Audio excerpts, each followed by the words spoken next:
Hello दोस्तों, कैसे हो? स्वस्थ होंगे, मस्त होंगे। और आपका स्वागत है हमारे चैनल पढ़ाई के पैटर्न 960 पर। और आज हम पढ़ाने जा रहे हैं कक्षा 6 के इतिहास का अध्याय 10। इसका नाम है नए साम्राज्य और राज्य। उससे पहले थोड़ा हम बता देते हैं कि अब ये मतलब अध्याय 10 चल रहा है, आज कंप्लीट हो जाएगा। और इसके बाद में नेक्स्ट टाइम कल हो जाएगा अध्याय 11।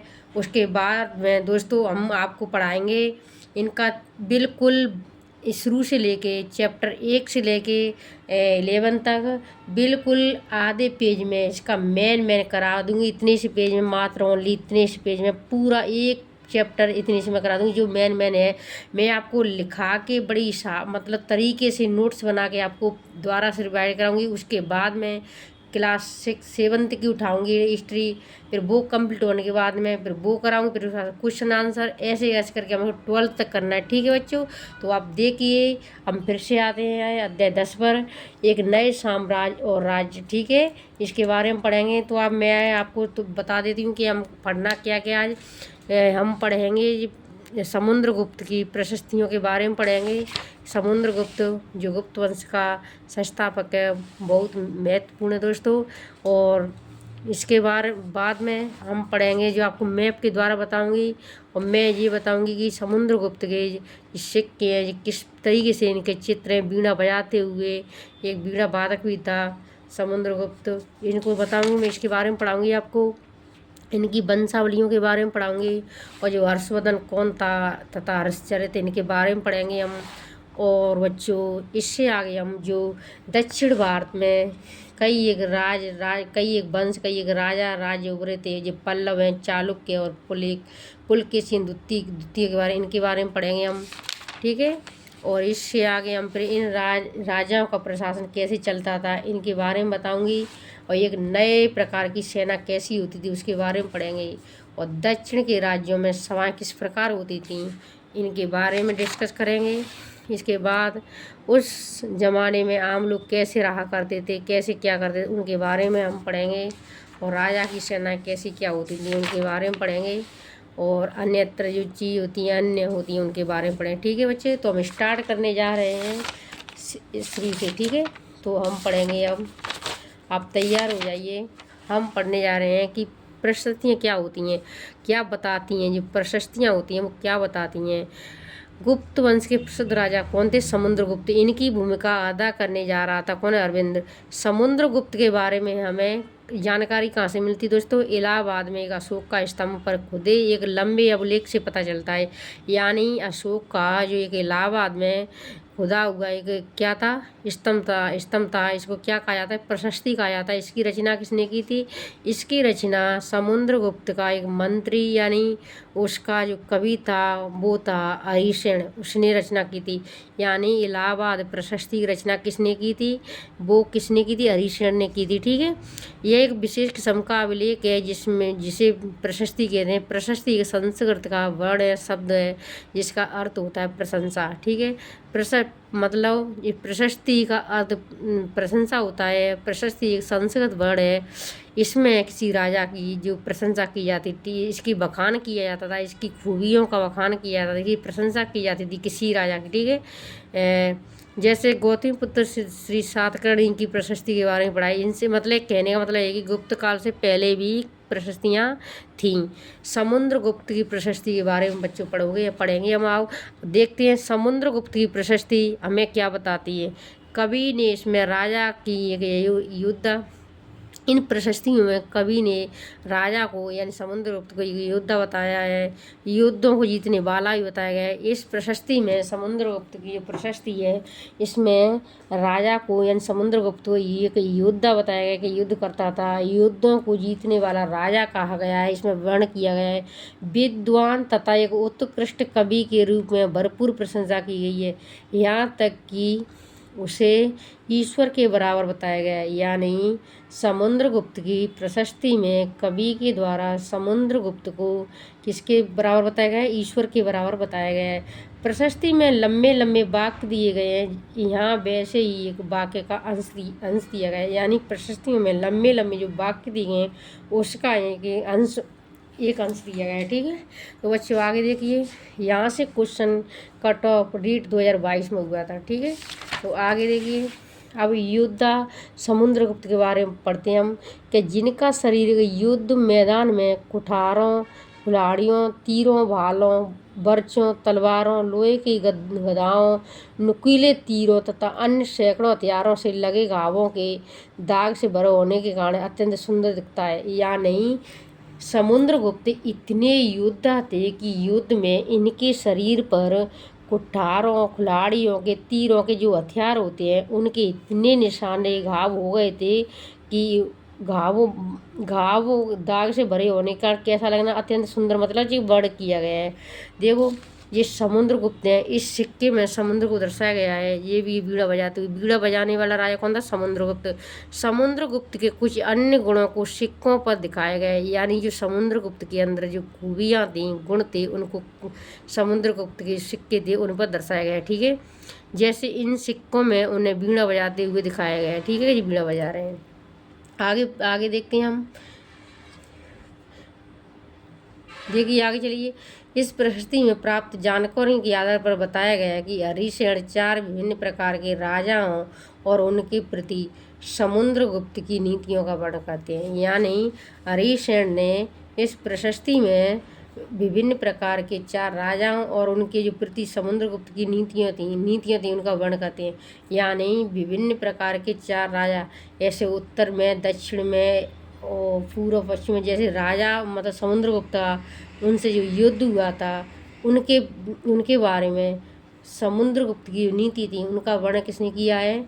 तो हरिसेन ने प्रशस्ति में किया है। नंबर 1, मानचित्र में हरे रंग का चित्र आर्यावर्त के उन 9 शासकों का है। यानी देखो बच्चों, ये मैं बताती हूँ, ये ग्रीन कलर का हो रहा है, हरा हो रहा है, ये किसका चित्र है? आर्यावर्त का है। इसके 9 शासक थे। कितने शासक थे? 9 शासक। समुद्रगुप्त ने हराकर उनके राज्यों को अपने साम्राज्य में ला लिया था। या नहीं, ये ग्रीन ग्रीन आपको दिख रहा है, इस क्षेत्र को आर्यावर्त कहा जाता था। यहाँ के 9 शासक थे। देखो आर्यावर्त में कौन कौन आते हैं? कन्नौज क्षेत्र आया, यहाँ प्रयाग है, पाटलिपुत्र है, नालंदा है। तो बच्चों, इस क्षेत्र को पहले गुप्त काल में आर्यावर्त के नाम से जाना जाता था। और यहाँ के 9 शासक थे, उनको हराकर किसने? समुद्रगुप्त ने हराकर और इस क्षेत्र को क्या किया था? अपने साम्राज्य में, इस राज्य को अपने साम्राज्य में मिला लिया था। ठीक है, समझ में तो आई गई होगी, मैं मैप के द्वारा भी आपको समझाती जा रही हूँ। ठीक है, आगे चलते। पहला पॉइंट तो ये था, ये नीतियाँ थी, तो ये समुद्रगुप्त की नीतियों का वर्णन मतलब तो एक नीति हो गई। ठीक है, और नंबर 2, इसके बाद दक्षिणापथ दक्षिण के साइड 12 शासक आते थे। यानी दक्षिण में 12 शासक थे। इनमें से कुछ की राजधानियों को दिखाने के लिए मानचित्र पर लाल बिंदु दिए गए।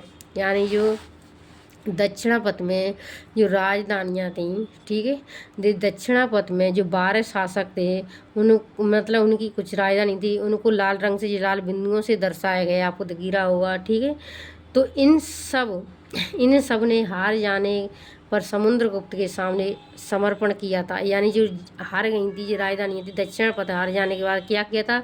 समुद्रगुप्त के इतने शक्तिशाली थे, इतने महत्वपूर्ण थे, इनके सामने इस दक्षिणापथ के शासकों ने क्या किया था? आत्मसमर्पण किया था। समुद्रगुप्त ने उन्हें फिर से शासन करने की अनुमति दी, लेकिन समुद्रगुप्त ने फिर क्या किया था? इन्हें फिर से शासन करने की अनुमति दी। अब नंबर 3 बहुत इंपॉर्टेंट है, ये पॉइंट जो मैंने हाईलाइट कर दी है, आप देख लेना, बहुत यहाँ से क्वेश्चन कट ऑफ होता है।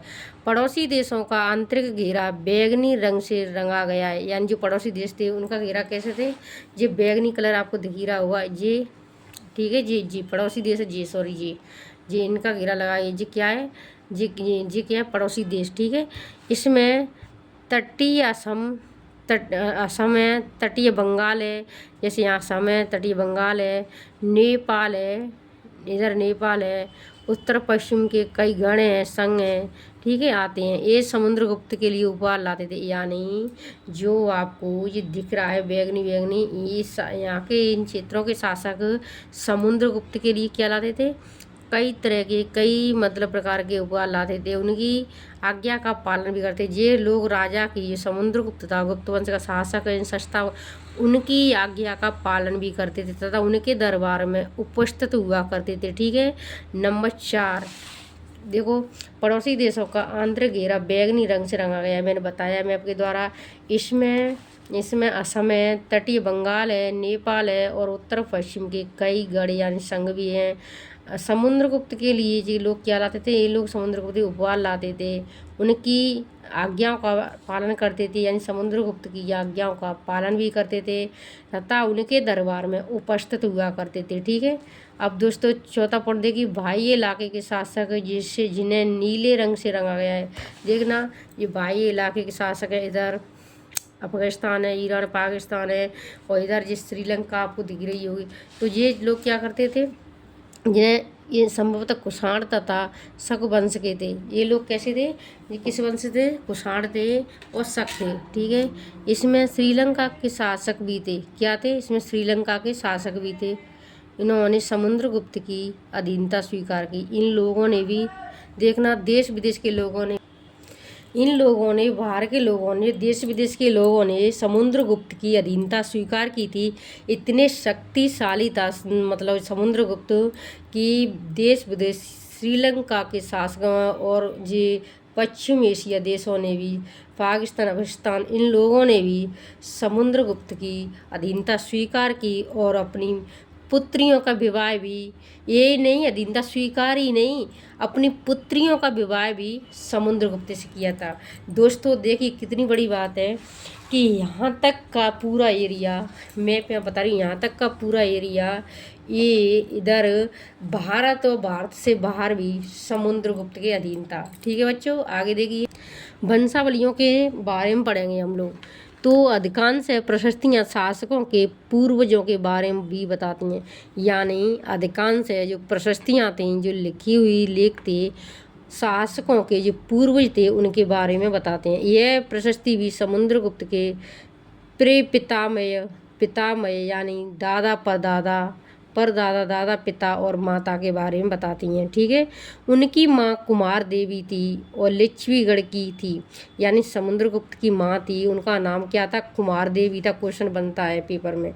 और किस गढ़ से संबंधित थी, लिच्छवीगढ़ से संबंधित थी। पिता चंद्रगुप्त गुप्त वंश के पहले शासक थे, यानी समुद्रगुप्त के पिता का नाम चंद्रगुप्त था, जो गुप्त वंश के पहले शासक थे, यानी चंद्रगुप्त प्रथम थे, जिन्होंने महाराज ध्राज जैसी बड़ी उपाधि धारण की थी।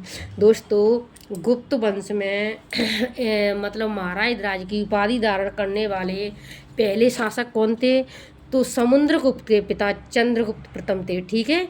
ये क्वेश्चन बनता है, मैं वैसे जो मेन है, इम्पोर्टेंट है, उन पे हाईलाइट हो रहा है, फिर भी मैं शॉर्ट में ये मतलब ये चैप्टर हो जाएंगे कंप्लीट। ये 10 चल रहा है, फिर 11th होके मैं स्टार्टिंग से मतलब इतने से पेज में आपको इतनी आसान तरीके से कराऊंगी कि क्लियर हो जाएगा। फिर उसके बाद मैं क्वेश्चन कराऊंगी तो कोई भी बाहर नहीं जाएगा, पूरा ऐसे आसान तरीके से समझ में आ जाएगा। ठीक है।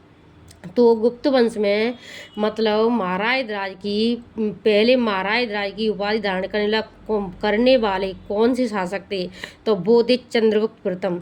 समुद्रगुप्त ने भी यह उपाधि धारण की थी। ये इनके साथ साथ में समुद्रगुप्त ने भी ये उपाधि धारण की थी। उनके दादा परदादा का महाराजा के रूप में ही उल्लेख है। ठीक है। किसके, समुद्रगुप्त के दादा परदादा का किसके रूप में उल्लेख है, मतलब महाराजा के रूप में।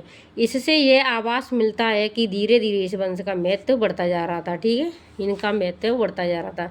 समुद्रगुप्त के बारे में हमें उनके बाद के शासकों जैसे उनके बेटे चंद्रगुप्त द्वितीय की वंशावली पूर्वजों की सूची से भी जानकारी मिलती है। ठीक है। इनके मतलब कहने का मतलब ये है कि समुद्रगुप्त के बारे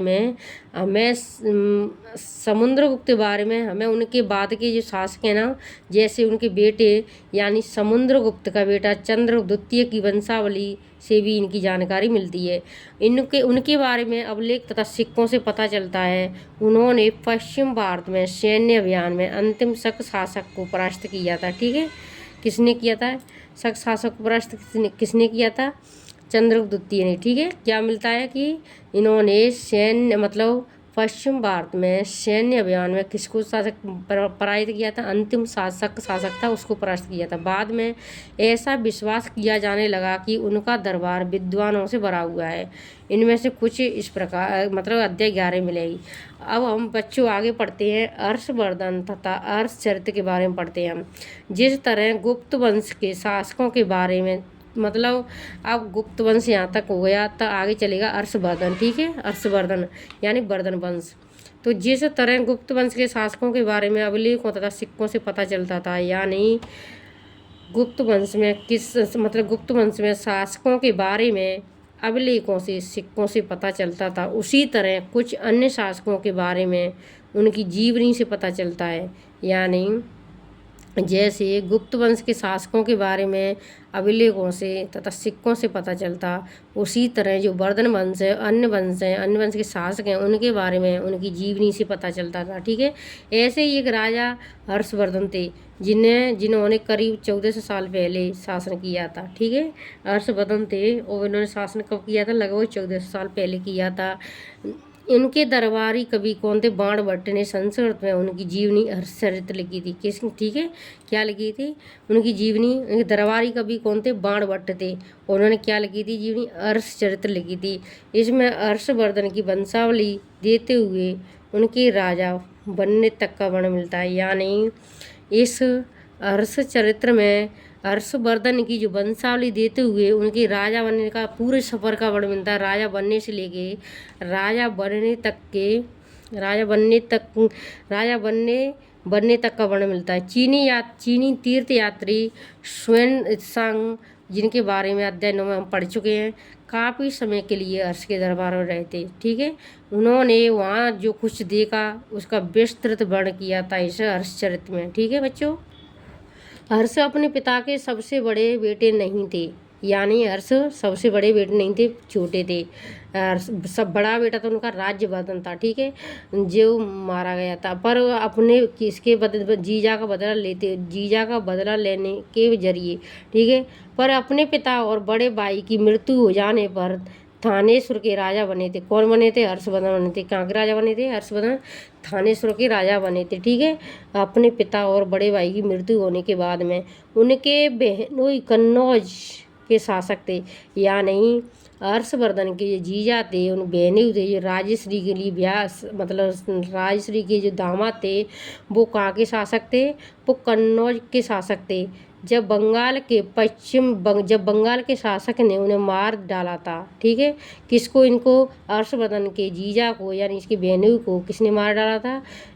बंगाल के शासक ने मार डाला, तो हर्ष ने कन्नौज को अपने अधीन कर लिया। यानी जो बंगाल के शासक ने इनकी बहनें उनके जीजा को मार डाला, तो हर्ष ने कन्नौज को अपने अधीन कर लिया था। ठीक है, और बंगाल पर आक्रमण कर लिया था। किसने कर लिया था? हर्षवर्धन ने। ठीक है, कहाँ तक फैल गए थे हर्षवर्धन? मगध तक, बंगाल तक। मगध तथा संभवतः बंगाल को भी जीत कर उन्हें पूर्व में जितनी सफलता मिली थी, ठीक है, उतनी सफलता अन्य जगहों पर नहीं मिली थी। यानी हर्षवर्धन को मगध तथा बंगाल को जीतकर जो पूर्व में जितनी सफलता हर्षवर्धन को मिली, उतनी अन्य जगह पर नहीं मिली थी। जब उन्होंने नर्मदा नदी को पार कर दक्कन की ओर आगे बढ़ने की कोशिश की थी, किसने? हर्षवर्धन ने दक्षिण की तरफ जो नर्मदा नदी है इसको पार कर आगे बढ़ने की कोशिश की, तब चालुक्य नरेश पुलकेशिन द्वितीय ने रोक दिया, यानी हरा दिया था। किसको? हर्षवर्धन को। ये क्वेश्चन बहुत इम्पोर्टेंट है, क्वेश्चन बनता है, ये बहुत वेरी इम्पोर्टेंट है बच्चों। ये क्वेश्चन बनता है कि हर्षवर्धन इतने शक्तिशाली थे तो नर्मदा नदी पर किसने हराया था? दक्षिण में किसने हराया था? वो चालुक्य कौन था? चालुक्य नरेश पुलकेशिन द्वितीय ने हराया था। पुलकेशिन द्वितीय ने हराया था। ठीक है, ये क्वेश्चन बहुत बनता है, बहुत इम्पोर्टेंट है बच्चों। पल्लव, अब पढ़ेंगे हम बच्चों पल्लव, चालुक्य और पुलकेशिन द्वितीय की प्रशस्तियों के बारे में। इस काल में पल्लव और चालुक्य दक्षिण भारत के सबसे महत्वपूर्ण राजवंश थे। यानी इस समय दक्षिण भारत के सबसे महत्वपूर्ण राजवंश कौन थे? तो वो थे पल्लव और चालुक्य। ठीक है, दक्षिण भारत के पल्लवों का राज्य उनकी राजधानी कांचीपुरम के आसपास के क्षेत्रों से लेकर कावेरी नदी के डेल्टा तक फैला था। यानी जो पल्लव थे, पल्लवों की राजधानी क्या थी? क्वेश्चन बनता है। पल्लवों की राजधानी कांचीपुरम थी। क्या थी? पल्लवों की राजधानी कांचीपुरम थी। और कांचीपुरम के आसपास का जो एरिया था, वो क्षेत्र था, उस वहाँ से लेकर के जो कावेरी नदी है दक्षिण में, कावेरी नदी के डेल्टा तक किसका राज्य फैला हुआ था, किनका शासन था, किनके अधीन था? वो पल्लवों के। ठीक है। जबकि चालुक्यों का राज्य कृष्णा और तुंगभद्रा नदियों के बीच में स्थित था। यानी जैसे एक कृष्णा नदी है, यहाँ कृष्णा नदी है और यहाँ तुंगभद्रा है, इसके बीच में क्षेत्र है, वो किसका था? वो चालुक्यों के अधीन था। ठीक है। चालुक्यों की राजधानी क्या थी? हेओल थी। जो क्वेश्चन बनता है कि चालुक्यों की राजधानी क्या थी बच्चों? तो चालुक्यों की राजधानी एओल थी। क्या थी? चालुक्यों की राजधानी एओल थी। यह एक प्रमुख व्यापारिक केंद्र था। यानी जो एओल है वो क्या थी? एओल एक व्यापारिक केंद्र था, व्यापार करने का एक सेंटर था। ठीक है। धीरे धीरे ये एक धार्मिक केंद्र भी बन गया। जब व्यापार केंद्र था तो धीरे धीरे व्यापार से ये एक धीरे धीरे धार्मिक केंद्र बन गया। कौन? एओल। जहाँ कई मंदिर थे, इस एओल में कई मंदिर थे। पल्लव और चालुक्य एक दूसरे की सीमा का अतिक्रमण करते थे। यानी पल्लव और चालुक्य वो एक दूसरे की सीमा को आपस में क्या करते थे? अतिक्रमण करते, अटैक करते थे। मुख्य रूप से राजधानियों को निशाना बनाया जाता था। जो समृद्ध शहर थे, जो मजबूत शहर थे, जो समृद्ध थे, तो इसको क्या किया जाता था? अटैक करते थे, तो राजधानियों को निशाना बनाया जाता था। अब पुलकेशिन द्वितीय सबसे प्रसिद्ध चालुक्य राजा थे। यानी चालुक्यों में सबसे महत्वपूर्ण इम्पोर्टेंट जो शासक था वो पुलकेशिन द्वितीय था। ठीक है। उनके बारे में हमें उनके दरबारी कवि रवि कीर्ति द्वारा रचित एक प्रशस्ति है, उसे पता चलता है। ठीक है। वो कौन सी प्रशस्ति है दोस्तों? वो प्रशस्ति है पुलकेशिन द्वितीय की प्रशस्ति है। मतलब उससे पता चलता है कि ये किसके द्वारा रचित थी? रवि कीर्ति के द्वारा। तो उससे पुलकेशिन द्वितीय के बारे में पता चलता है। इसमें उनके पूर्वजों, खास तौर से पिछली 4 पीढ़ियों के बारे में बताया जाता है। पुलकेशिन द्वितीय को अपने चाचा से यह राज्य मिला था। किससे मिला था? यानी जो पुलकेशिन द्वितीय है, इसको अब जो राज्य मिला है वो अपने चाचा से मिला था। ठीक है दोस्तों। रवि कीर्ति के अनुसार उन्होंने पूर्व तथा पश्चिम दोनों समुद्र तटीय इलाकों में अपने अभियान चलाए थे। यानी रवि कीर्ति जो कवि हैं उनके अनुसार वो कहते हैं कि पुलकेशिन द्वितीय ने पूर्व तथा पश्चिम की ओर दोनों साइड समुद्र तटीय, ऐसे पूर्व में भी इधर अरब सागर, इधर बंगाली खाड़ी, समुद्र तटीय इलाकों में क्या चलाए थे? पुलकेशिन द्वितीय ने अभियान चलाए थे। ये कहना है किसका? रवि कीर्ति का। इसके अतिरिक्त उन्होंने हर्ष को भी आगे बढ़ने से रोका था। यानी पुलकेशिन द्वितीय ने जो वर्धन वंश के सबसे शक्तिशाली शासक हर्षवर्धन था, इनको भी रोका था। ठीक है। हर्ष का अर्थ आनंद होता है। यानी हर्ष का अर्थ क्या होता है? आनंद होता है। कवि का कहना है कि इस पराजय के बाद हर्ष नहीं रहा। यानी कवि रवि कीर्ति का कहना है क्योंकि इनको रोक दिया था, इसलिए कहना है कि इस युद्ध के बाद में जो पुलकेशिन द्वितीय से हुआ था नर्मदा नदी के पार करने के बाद, तो अब हर्ष नहीं रहे थे। ठीक है। इनका कहना है। और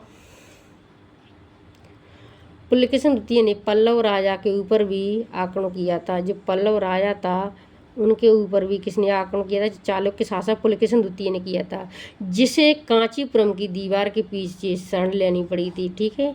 किसे लेनी पड़ी थी? पल्लव राजाओं को भी कांचीपुरम की जो दीवार थी उसके पीछे शरण लेनी पड़ी थी।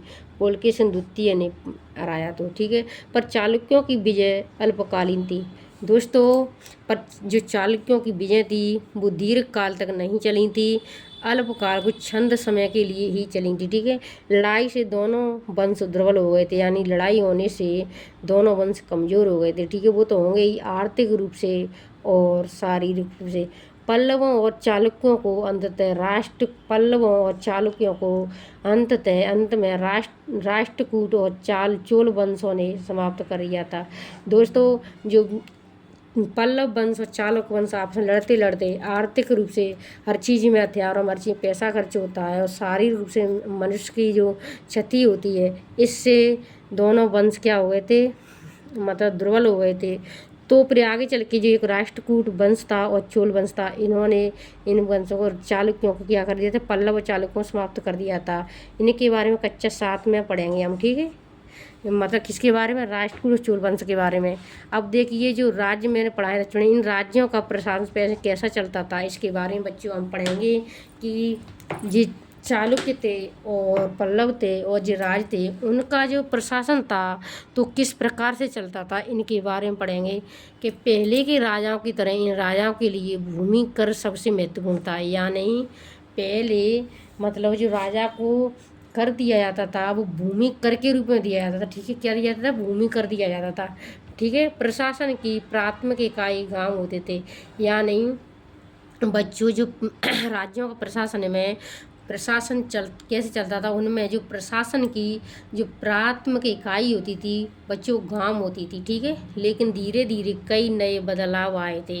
राजाओं ने आर्थिक, सामाजिक और राजनीतिक या सैन्य शक्ति रखने वाले लोगों का समर्थन जुटाने के लिए कई कदम उठाए थे। ठीक है, जो राजा थे उन्होंने आर्थिक, सामाजिक, राजनीतिक तथा सैन्य शक्ति रखने वाले, जो हर चीज़ की शक्ति रखते थे, इनकी सामाजिक रूप से शक्तिशाली, आर्थिक रूप से शक्तिशाली, राजनीतिक रूप से शक्तिशाली या सेना के बल पर जो शक्ति थे उनके समर्थन जुटाने के लिए कई कदम किसने उठाए, राजा ने उठाए थे। ठीक है, तो हम उदाहरण के तौर पर देखते हैं कि कुछ महत्वपूर्ण प्रशासकीय पद आनुवंशिक बन गए थे, यानी जो शक्तिशाली होते थे, ठीक है, जो हर चीज़ की शक्ति रखते थे, आर्थिक रूप से मजबूत होते, सामाजिक रूप से मजबूत होते और राजनीतिक रूप से सेना के बल पर, तो वो प्रशासकीय जो पद है वो धीरे धीरे क्या होता है, आनुवंशिक होता है। जो लोग शक्तिशाली होते थे, हर चीज़ से मजबूत होते, उनको ही जैसे पिताजी के बाद बेटा, बेटे के बाद बेटा, ऐसे बनाया जाता, तो पद भी आनुवंशिक हो गया था।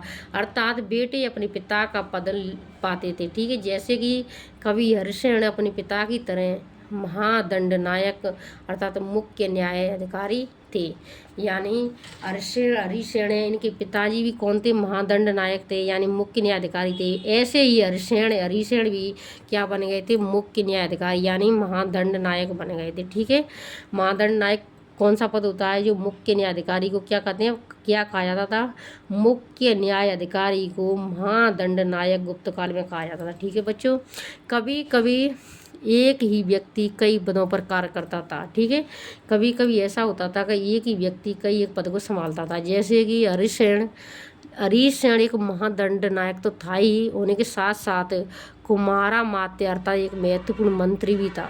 यानी हरिशरण एक महादंड नायक यानी मुख्य न्यायाधिकारी तो था ही, इसके साथ साथ में कुमारामात्य यानी अर्थात एक महत्वपूर्ण मंत्री बन गया। कौन, हरिशरण।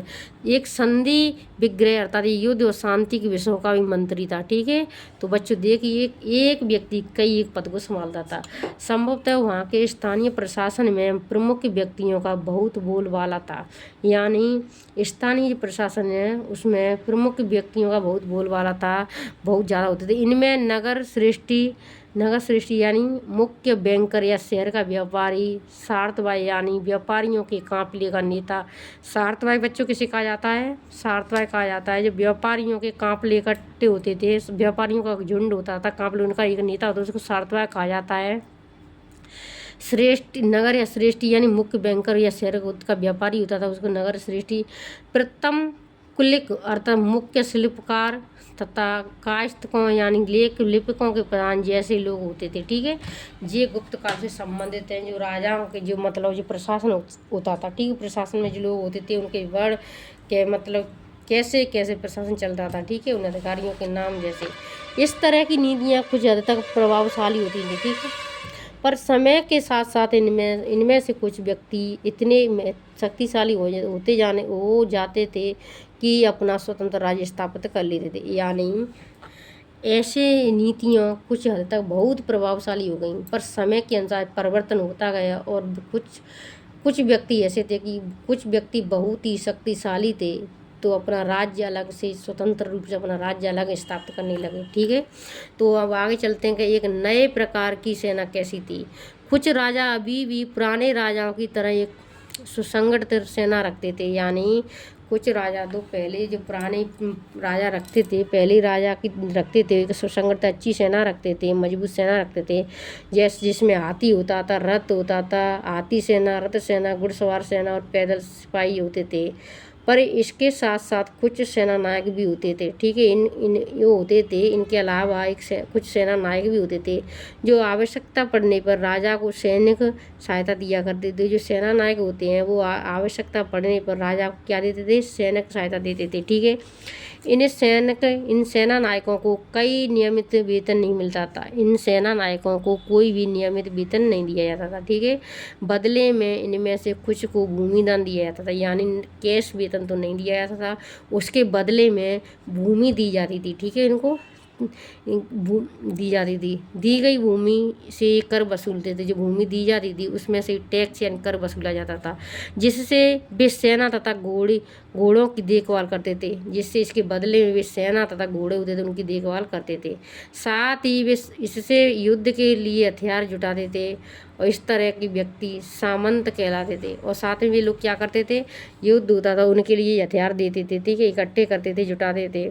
इस तरह के व्यक्तियों को एक सामंत कहलाते थे, ठीक है, सामंत कहा जाता था।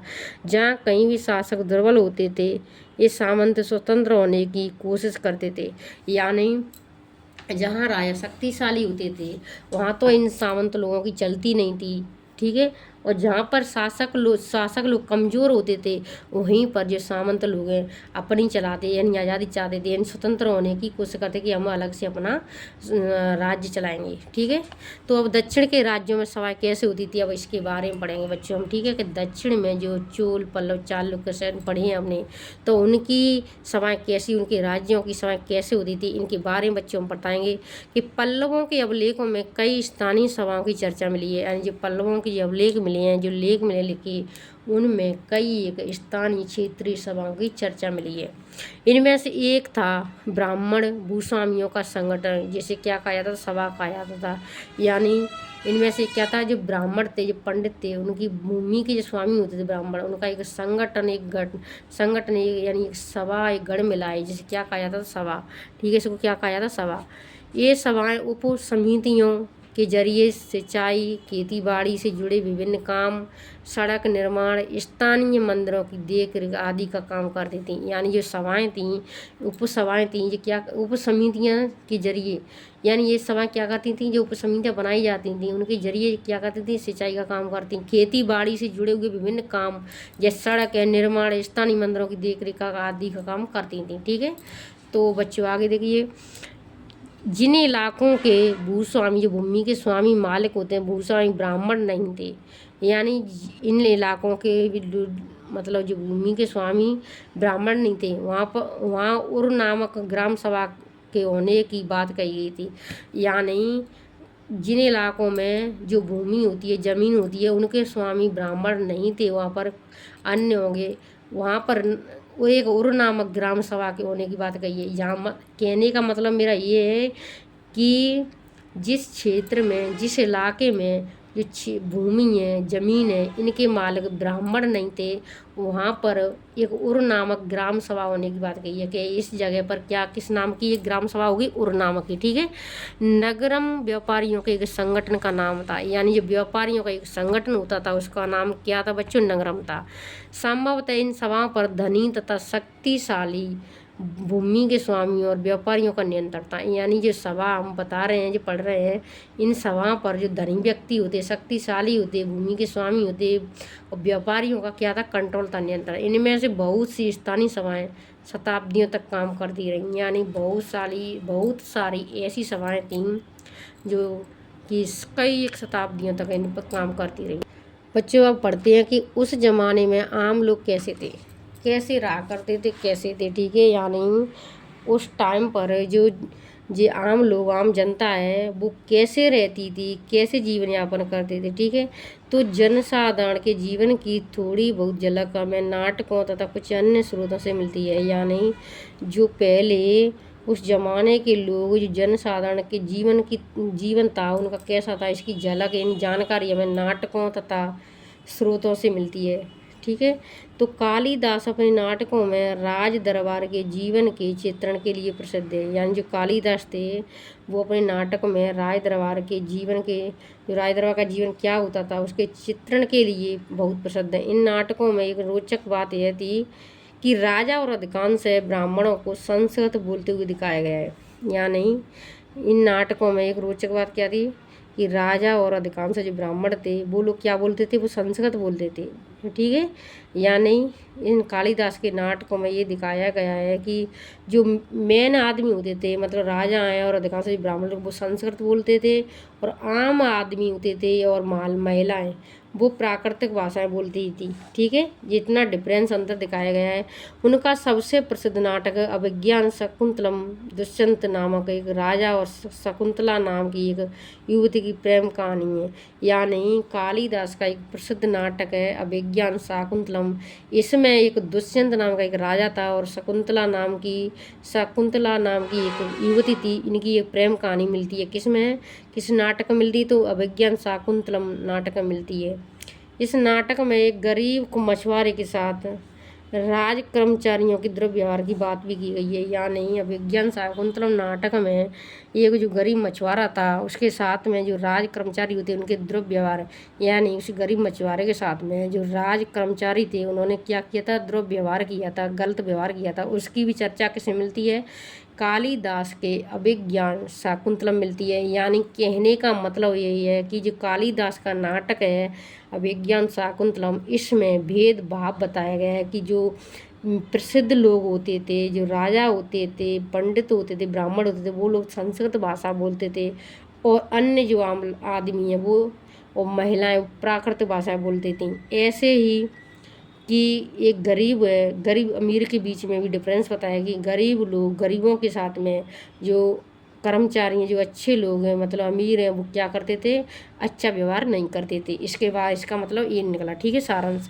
अब एक मछुआरे को एक अंगूठी मिली, इसकी कहानी है। एक मछुआरे को एक कीमती अंगूठी मिली है, अंगूठी राजा ने शकुंतला को भेंट दी, मतलब उसकी प्रेम कहानी है। पर दुर्घटनावश उसे एक मछली निकल गई थी, यानी राजा ने तो वह अंगूठी किसको दी थी, शकुंतला को दी थी भेंट में, पर दुर्घटनावश उसे एक मछली मतलब निकल गई थी, यानी मछली की मुँह मछली निकल गई थी। जब मछुआरा इस अंगूठी को लेकर राजमहल पहुंचा तो द्वारपाल ने उस पर चोरी का आरोप लगाया और मुख्य पुलिस अधिकारी भी बहुत बुरी तरह से पेश आया। राजा उस अंगूठी को देखकर बहुत खुश हुए और उन्होंने मछुआरे को इनाम दिया। पुलिस वाला और द्वारपाल मछुआरे से इनाम का कुछ हिस्सा हड़पने के लिए उसके साथ शराब खाने चल पड़े थे, ठीक है जी। मतलब उसकी कहानी है कि राजा ने वो एक अंगूठी थी, किसको दी थी, भेंट स्वरूप मतलब शकुंतला को दी। शकुंतला ने वो रख दी होगी तो वह मछली उसको निकल गई थी ऐसे, फिर उसको एक मछुआरों की मिली थी, मछुआरे ने फिर से ऐसे मतलब एक कहानी है उनकी, ठीक है। तो आज हम अगर किसी गरीब आदमी को कुछ मिलता है और वह पुलिस में खबर करता है, मतलब जो उसके साथ में जो वार्तालाप हुआ उसके बारे में बताएगा, ठीक है। तो आगे चलिए। चीनी यात्री एक फासियन का ध्यान उन लोगों की दुर्गति पर भी गया था, ठीक है। इस टाइम एक चीनी यात्री तीर्थ यात्री आया था, इसका नाम था फासियन। तो जो इस फासियन का ध्यान जो उन लोगों की जो दुर्गति हो रही उनके साथ में उस पर गया, जिन्हें ऊंचे और शक्तिशाली लोग अछूत मानते थे, यानी वो भेदभाव कि तीर्थयात्री फासियन ने मतलब देखा था कि ये लोग जो मतलब नीचे लोग हैं, यानी जो ऊंचे और शक्तिशाली लोग हैं, वो आम लोगों के साथ में कितना दुर्गति व्यवहार करते हैं और अछूत मानते हैं। इन्हें शहरों के बाहर रहना पड़ता है। वे लिखते हैं कि अगर इन लोगों को शहर या बाजार के भीतर आना होता था तो सभी को आगाह करने के लिए लकड़ी के एक टुकड़े पर चोट करते रहते। यह आवाज़ सुनकर लोग सतर्क होकर अपने को छू जाने से या किसी भी प्रकार के संपर्क से बचाते। एक जगह बाण भट्ट द्वारा अभियान पर निकली राजा की सेना का बड़ा सजीव चित्रण किया गया, ठीक है बच्चों। तो ये राजा की सेना, राजा बड़ी मात्रा में साजो सामान लेकर यात्रा करते थे, यानी राजा बहुत बड़ी मात्रा में साजो सामान लिया जा करते थे, ठीक है। तो इनमें हथियारों के अतिरिक्त रोज़मर्रा के उपयोग में आने वाली चीज़ें जैसे बर्तन, असाब, जिसमें सोने के पायदान भी शामिल होते थे, खाने पीने का सामान जिसमें बकरी, रण, खरगोश, सब्जियां, मसाले, ये खाते थे लोग, बकरी भी खाते थे, रण है, खरगोश है, सब्जी, मसाले आदि विभिन्न प्रकार की चीज़ें शामिल होती थीं। ये सारी चीज़ें ठेले गाड़ियों पर या ऊँटों तथा हाथियों जैसे सामान ढोने वाले जानवरों की पीठ पर लाद कर ले जाया जाती। ठीक है, इस विशाल सेना के साथ साथ संगीतकार नगाड़े बिगुल तथा तुरई बजाते हुए चलते रहते थे। यानी राजा इतना शक्तिशाली था कि इसकी जाता तो काफ़ी सामान जाता था, और उसके लिए हथियार रोज़मर्रा के सामान हर चीज़ से मतलब राजा और उसकी सेनाएं और जो मतलब जो विशाल सेना संगीतकार हर चीज़ को लेके जाते थे। रास्ते में पड़ने वाले गांव वालों को उनका सत्कार करना पड़ता था। ठीक है, जो राजा जाता था मतलब सत्कार सम्मान करना पड़ता। वे दही गुड़ तथा फूलों का उपहार देते थे राजा को, तथा जानवरों को चारा भी देते थे। वे राजा से भी मिलना चाहते थे ताकि अपनी शिकायत या कोई अनुरोध उनके सामने रख सकें। उस प्रकार से भी आम लोग राजा से मिलना चाहते थे कि वो अपनी कोई शिकायत हो या कोई मतलब बात हो तो वो राजा के सामने रख सकें। पर ये सेनाएं अपनी पीछे विनाश और विध्वंस की निशानी छोड़ जाती थी। अक्सर गांव वालों की झोंपड़ियां हाथी कुचल डालते थे। जो हाथी जाते थे सेना, वो गांव वालों की जो झोंपड़ियां वगैरह होती थी लकड़ियों की, वो किसकी उनको कुचल जाते थे। ठीक है, पैरों से। और व्यापारियों के काफिलों में जूते बैल इस हलचल से भरे माहौल से डर कर भाग खड़े होते थे। यानी जो बैल हैं तो बैल जो मतलब व्यापारियों के काफिले होते हैं डर जाते थे। ठीक है, और माहौल से डर कर भाग जाते थे। ठीक है, बाणभट्ट लिखते हैं कि पूरी दुनिया धूल के गर्त में डूब जाती थी। यानी बाणभट्ट ने कहा है कि राजा का इतना खौफ था कि पूरी दुनिया धूल के गर्त में डूब जाती थी। ठीक है, तो बच्चों आगे देखिए इस मानचित्र की अन्य चीज मरुभूमि होते हुए भी सदियों से अरब यातायात एक बड़ा केंद्र था। यानी मरुभूमि यानी मरुस्थल होने के कारण भी जो कई सदियों से जो अरब है वो एक यातायात का बहुत बड़ा केंद्र था। ठीक है, दरअसल अरब व्यापारी तथा नाविकों ने भारत और यूरोप के बीच समुद्री व्यापार बढ़ने में एक महत्वपूर्ण भूमिका निभाई है। ठीक है, अरब व्यापारी तथा जो नाविक थे, ठीक है, जो समुद्रों में नाव चलाते थे, उन्होंने भारत और यूरोप के बीच में समुद्री व्यापार को बढ़ाने में बहुत बड़ी महत्वपूर्ण भूमिका निभाई। किसने? व्यापारियों ने और जो नाविक थे उन्होंने। ठीक है, अरब में रहने वाले अन्य लोगों में बेदुइन थे। यानी जो अरब में लोग रहते थे वो कौन थे? बेदुइन, जो घुमक्कड़ कबीले होते थे। जो बेदुइन लोग होते हैं घुमक्कड़ कबीले होते थे। एक कबीले एक जगह से दूसरी जगह घुमा करते थे, रहा करते थे। ये मुख्य रूप से ऊँटों पर आश्रित थे, ऊँटों के द्वारा जाते थे आते थे, क्योंकि ये ऐसा मजबूत जानवर है जो मरुभूमि में भी स्वस्थ रहता है। यानी उसके पैर धंसते नहीं है, मरुभूमि में चलता है। इसको रेगिस्तान का जहाज भी कहा जाता है। ठीक है, लगभग 1400 साल पहले पैगंबर मोहम्मद ने अरब में इस्लाम नामक एक धर्म की शुरुआत की थी। यानी अरब में 1400 साल पहले एक पैगंबर मोहम्मद थे। कौन थे? एक पैगंबर थे, वो मोहम्मद थे। उन्होंने किस धर्म की स्थापना की थी? एक इस्लाम नाम के नए धर्म की स्थापना किसने की थी? पैगंबर मोहम्मद ने की थी। ठीक है, ईसाई धर्म की तरह इस्लाम ने भी अल्लाह को सर्वोपरि माना है। यानी ईसाई धर्म ने अल्लाह को सर्वोपरि माना है। इसी प्रकार इस्लाम ने भी अल्लाह को सर्वोपरि माना है। ठीक है, उनके बाद सभी को समान माना गया। इनके बाद में सभी को समान माना गया। इन्होंने कहने का मतलब ये है कि ईसाई धर्म ने और इस्लाम ने अल्लाह को सर्वोपरि सबसे ऊपर माना है, उसके बाद में सभी को समान माना है। यहाँ इस्लाम धर्म के पवित्र ग्रंथ कुरान का एक अंश दिया गया है। यानी इस्लाम धर्म का एक पवित्र ग्रंथ कौन सा है? कुरान है, उसका एक अंश दिया गया है। मुसलमान स्त्रियों पुरुषों के लिए विश्वास रखने वाले स्त्रियों पुरुषों के लिए भक्ति दोस्तों पढ़ लेना, इसमें कुछ भी नहीं है। ठीक है, अब बच्चों उपयोगी शब्द प्रशस्ति है हमने पढ़ाया। आर्य व्रत के बारे में पढ़ाया। दक्षिणा पथ क्या थी? जी समुद्रगुप्त ने उन पर अधीनता स्वीकार की थी। ठीक है, सॉरी उनको अपने अधीन किया था। वंशावली के बारे में पढ़ाया। सामंत क्या थे उनके बारे में। सभा नगरम क्या थी उसके बारे में भी हमने पढ़ाया है। ठीक है बच्चों, देखिए हरीशा ने गौतमी पुत्री सतगणी की प्रशंसा में प्रशस्ति लिखी, नहीं लिखी ग्रंथ। उन्होंने तो इलाहाबाद प्रशस्ति लिखी है और समुद्रगुप्त की प्रशंसा में लिखी है, तो ये तो गलत हो गया। आर्यावर्त के साथ समुद्रगुप्त के लिए भेंट लाते, नो बिल्कुल नहीं लाते थे, तो इसके अधीन हो गए थे। भेंट लाने में तो बाहर के लोग थे। ठीक है, और दक्षिणापथ में 12 शासक थे, बिल्कुल सही है। गुप्त शासकों के नियंत्रण में 2 महत्वपूर्ण केंद्र तक्षशिला और मदुरई थे। मुझे तो जिस गलत जे भी एवल पल्लवों की राजधानी थी। गलत, बिल्कुल उनकी तो कांचीपुरम थी। दक्षिण भारत में स्थानीय सभाएं सदियों तक काम करती थी। बिल्कुल सही है। ऐसे 3 लेखकों के नाम बताइए जिन्होंने हर्षवर्धन के बारे में। जी ठीक है बच्चे, देख लेना। और देखिए कि गुप्त वंश की शुरुआत 1700 साल पहले हुई थी। ठीक है। हर्षवर्धन का शासन 1400 साल पहले हुआ था। ठीक है। तो बच्चों आज हमारा कक्षा 6 के इतिहास का अध्याय 10 कंप्लीट होता है। और इसके बाद में बच्चों हम 11 करेंगे कंप्लीट। इसके बाद में हम बच्चों इनको इतने सारे बहुत छोटे छोटे कम से करीबन इतनी में आसान तरीके से मैं शॉर्ट नोट्स बना के पढ़ाऊँगी। उसके बाद में इनके क्वेश्चन आंसर कराऊँगी। तो बच्चे इस प्रकार इसको करा के फिर आगे हम से कक्षा 7 का पढ़ाएंगे, फिर कक्षा 8 का पढ़ाएंगे। बच्चों ऐसे ही ऐसे इसको हम कंप्लीट करेंगे। अगर कोई चीज़ आपको समझ में नहीं आ रही तो कमेंट में ज़रूर बताना।